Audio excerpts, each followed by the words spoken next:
bonjour, donc un petit retour, du coup, petite installation de l'Epson LS800. Alors en termes de réglage, pour le moment, en fait, il a fallu configurer l'appareil avec les langues, etc. Peut-être que je posterai quelques photos, c'est pas tout à fait intéressant. Et on arrive du coup sur une page comme celle-ci, avec du coup les paramètres du vidéoprojecteur, ensuite une icône pour Epson, YouTube, etc. Bref, les choses peut-être un peu classiques qui, pour ma part, ne concernent pas mon intérêt. Pour autant, il y a un ensemble d'applications. Pareil, on arrive sur une page qui propose d'installer Plex, Spotify, Amazon Prime, etc. Bon, moi, j'ai décoché tout ça, j'en avais pas besoin. Mais bon, on sent que l'usage finalement de ce type de produit est un usage qui mixe à la fois un usage dit télé et un usage qui sera aussi de la projection frontale.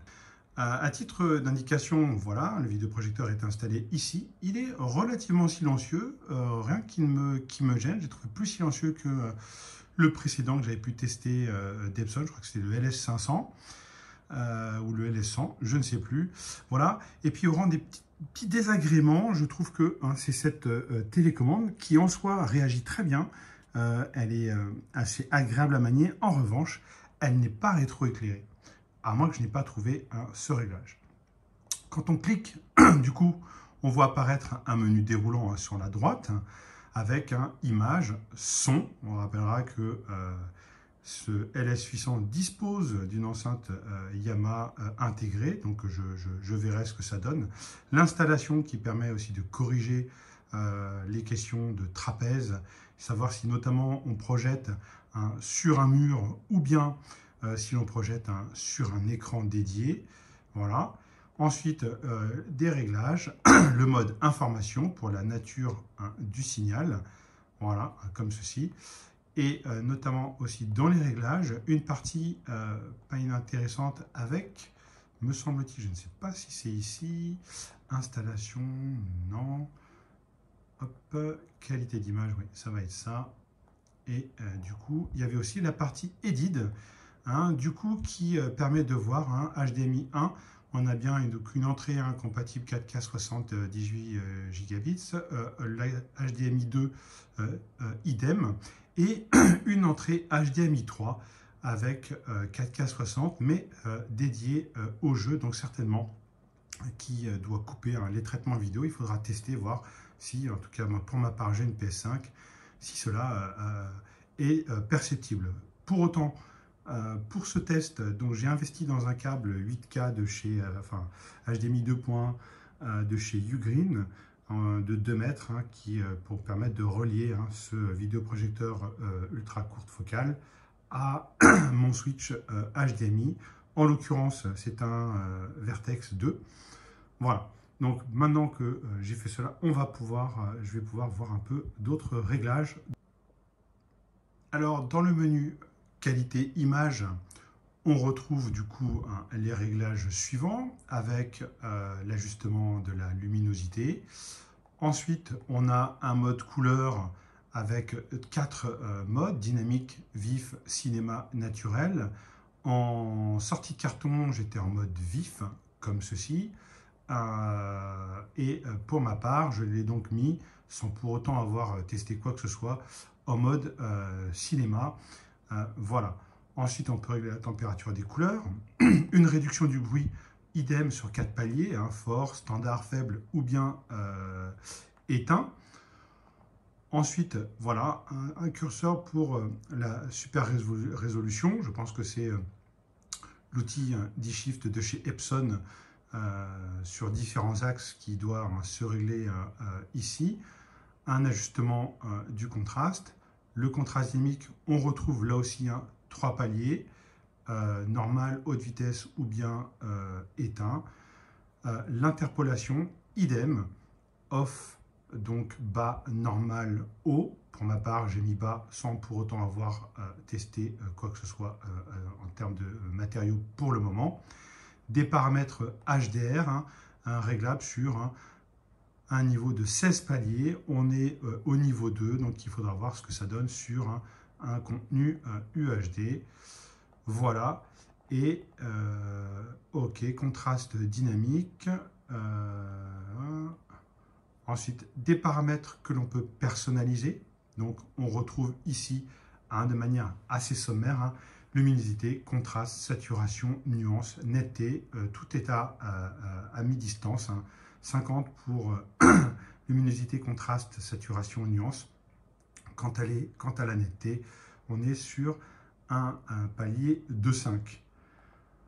Voilà, ensuite on a ici un rapport comme ceci, un normal complet ou bien en zoom pour l'image. Et ici, voilà, pour la gamme HDMI, donc automatique, complète ou limitée. J'ai laissé ça en mode auto et puis l'édit que j'ai vu et j'ai montré précédemment. La partie son, alors qui ne sera pas moi de mon intérêt, mais pour autant, puisque l'appareil dispose de ce réglage, donc on peut regarder. Donc un mode son avec 6 modes: théâtre, TV, studio, stade, concert, mode karaoké, donc pour les différents usages que l'on peut avoir. Donc théâtre, je pense que ça sera feature, je pense que ça sera plutôt du coup le mode cinéma et film. Voilà. Ensuite, nous avons le surround virtuel, on a haut, bas ou en mode off. Puis, voix claire, je ne sais pas trop à quoi ça correspond, donc à nouveau, haut, bas ou off, à tester, ce que je n'ai pas encore fait. Intensité sonore automatique, extension des basses, il faudra voir ce que cela donne. Espace sonore, donc droite, centrée ou gauche, un mystère pour moi pour le moment. Et enfin, une sortie donc via autre que la HDMI 3. Donc on a de l'optique ou bien voilà. Et là, idem, on a HDMI 3, Game, Speaker, PCM. Donc bon, à voir. Peut-être que tout le monde n'utilisera pas cela quand on dispose notamment d'un système audio-vidéo avec ampli intégré, etc. On peut peut-être se passer de ça, mais à noter que ça peut peut-être faire l'affaire sur certains programmes lorsqu'on n'a pas envie de tout allumer.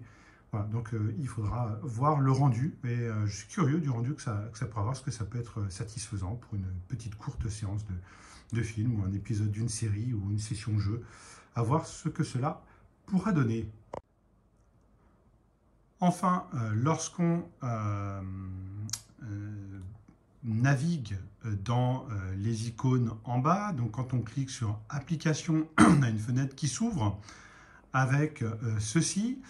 Voilà, on doit certainement pouvoir télécharger, parce qu'on a Amazon Prime, donc j'imagine bien qu'on pourra certainement mettre aussi des Netflix, OCS et autres. Donc on a ici un panel d'icônes. En tout début d'installation de vidéoprojecteur, il m'a été demandé de mettre cela sous Google. Ça a l'air d'être le système de navigation privilégié. Donc moi j'ai fait au plus neutre possible, donc j'ai refusé tout ça pour aller à cette page-ci. Et voilà. Lorsque je navigue du coup aussi à nouveau en bas, donc on a ceci, YouTube, et là quand je clique ici, donc on obtient là aussi, on peut sélectionner une application, mais au final ça revient strictement au même que celle qui était présentée dans l'icône de gauche en bas, application.